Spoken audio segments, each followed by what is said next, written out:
Hey guys, Daniel here, and welcome back to another video. Here today, we gotta talk about Voyager digital stock, which we got, three main things to talk about, three main segments. First, we're gonna go through exactly what the company just reported pertaining to a new share buyback. Next, we're going to look at how that affected the stock price and my thoughts on it overall. And then lastly, we're going to look at the new customer agreement policy that was just released. There are a few people that are saying it's controversial, and I want to just address that in this video. So if you like these Voyager updates, make sure to hit that like button and let's get into it. When we look at the news report, guys, Voyager Digital adopts normal course issuer bid to repurchase up to 5% of common shares. This was released this morning at 9 a.m. Absolute huge news. When I saw this, I wasn't expecting Voyager to issue a share buyback. I mean, they just essentially diluted their shares. They raised money just a couple months ago. And now they're saying, all right, we're repurchasing 5% of our shares. Very, very interesting stuff, guys. So let's read it. The NCIB repurchase of Voyager's common shares will give the company some additional flexibility in managing its market price to more accurately reflect the company's current value and growth projections, and in turn strengthen shareholder value, said Stephen Ehrlich, CEO and co-founder of Voyager.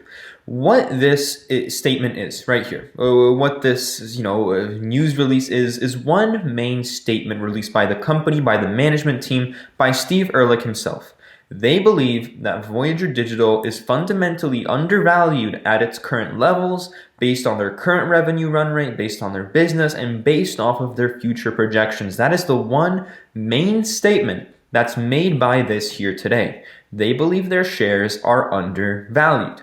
Now, when we look at this continuing going on here, this is said to commence on May 30th, 2021 and is meant to finish on May 30th, 2022. So they're going to have a year from May 30th, 2021, and they're going to have the following year to repurchase these shares. And what's very interesting is that we're mid-April right now. So, obviously this is about a month and a half away before they can actually start to repurchase shares. So, obviously this news here that we got right now, although it's a very positive sign from management team, it doesn't really affect the stock price in a massive way, potentially up until late May, early June, right? And even if then, this is a bid to repurchase up to 5%, right? So we're not even certain if they're going to repurchase all 5%, right? So they're obviously given the option to repurchase up to 5%. They use that in the title, but we're not sure if that's going to happen.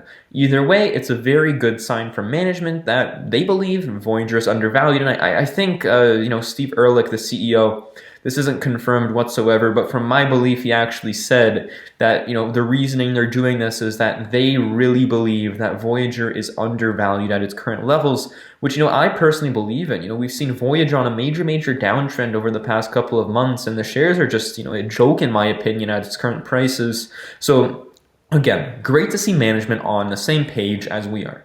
Now, what's big about this? We obviously raised money just a little bit ago. We raised right around $150 million.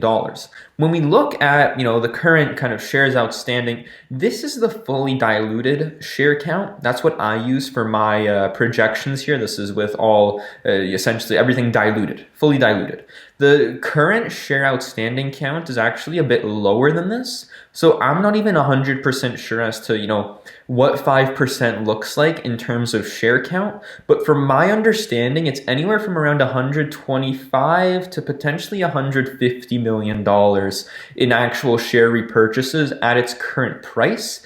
That is my belief. But, either way, 125, $150 million, that's nothing to just look over. That's a lot of money. And again, just continuing to suggest that Voyager believes shares are currently undervalued. Now, I want to focus on something big here that I think everyone is overlooking. The company would not be issuing a share repurchase program if they were not yet profitable. That is my personal opinion. I see no reason for a company that's losing money to be buying back their own shares. That makes absolutely no sense. So, given what Steve Ehrlich said in a CEO a couple weeks ago, saying that their EBITDA margins are actually pretty similar to Coinbase's, and the fact that they're going to have a quarter with $60+ million or $50+ million in revenue, I think Voyager as a company may very well be profitable in Q1. Now, I'm not sure if that will end up, becoming true, coming to fruition, but I think Voyager has a legit shot, given this news that we just got, to be a profitable company in Q1. If not Q1, I'm almost certain they'll be profitable in Q2. That is my personal opinion when it comes to profitability and how this news release actually affects that. Now, let me know down in the comment section if you think Voyager is going to be profitable in Q1. But I think this share repurchase program speaks a lot to the profitability of Voyager at its current pace. I don't think they would issue a share repurchase if the fact were that they're still unprofitable. Now let's see how this news article essentially impacted Voyager's stock price. Up 18% today. 18% in one day. I woke up earlier this morning and I saw Voyager down 7%. I saw this news headline. I'm like, all right, hopefully we start to bounce back. I look on my Yahoo Finance and I see, damn, it's down another 7%. And when markets are really red, unless I'm planning to buy something, I put on an imaginary blindfold and just don't even open up my brokerage, right? So a little time goes by, I check my phone again, and I see Voyager is up, right? And obviously now it's up 18%. Absolutely huge, guys. Now, when we look at the current level that we are at here, obviously we have a lot of support at this $15 range. February to March, we were essentially trading sideways along this same range here. And I mentioned this, if you're not a part of the free Discord, the finance channel Discord server yet, make sure to join that. We talk all about stocks, crypto, Voyager Digital on there.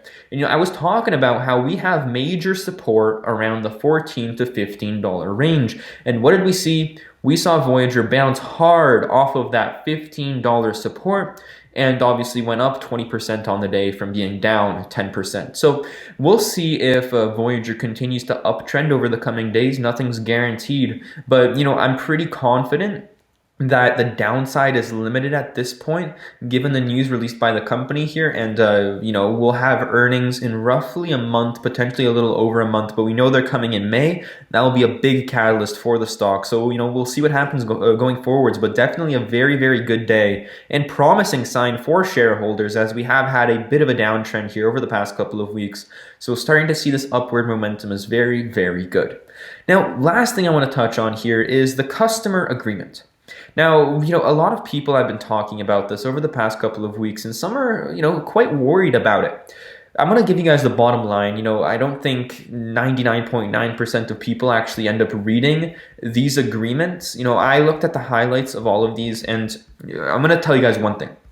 They changed a lot of things about them being able to essentially stop your assets from leaving your account in a certain amount of time. And, when you look at this from a customer perspective, it makes absolutely no sense that, Voyager can, for example, bar you from essentially having your funds exit the platform for 60 days.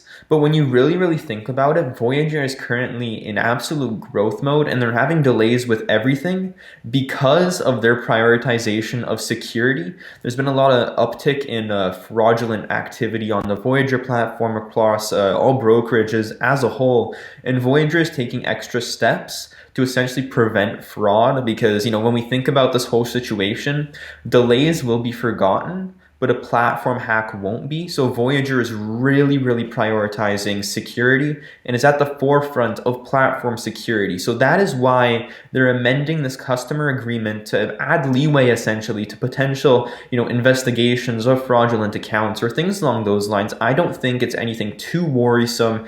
Like I said previously, over 99% of people don't even read these agreements, so they won't even know. But obviously that isn't, the best thing in the world. But just know that at heart, Voyager's goal here with this customer agreement is to do one thing, and that is to stop platform hacks, stop fraudulent activities, stop money laundering, and really add security to the Voyager platform. So anyways, guys, I really appreciate you being here, sticking around for this update. I think the share repurchase program is definitely very good news for Voyager as a platform. And, we'll see what happens with the stock going forwards. I'm very bullish on the company long term. Anything can happen in the short term, but it's very good to see management's opinion on the stock and management saying, all right, you know what? We think the stock's undervalued right now. So what we're going to do, we're going to repurchase some shares. Anyways, guys, thank you so much for watching. I really appreciate you being here. If you have not subscribed yet, make sure to do so. Join the Finance Channel Discord server in the link down below. Drop a like. Thanks so much for watching, and have a great day.